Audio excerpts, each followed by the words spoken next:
Ama bizim oğluklarımız şunu katı güçlü depkinde iş geçiriyoruz.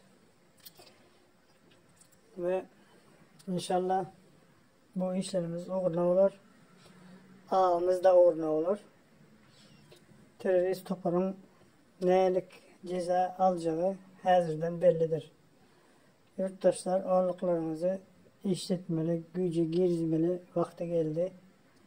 Tiz arada Təzə Türkmenistan kuruluyor.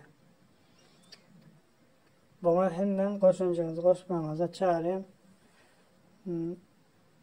Azıcık olsa da bir kömürünüz değse bizim için ulakan bir kömür ettiğiniz olur. Yine de efirlerde görüşençek sağlaman oturun. İldaşlar, yurttaşlar nasip olsa ağımız uğurlu olsun.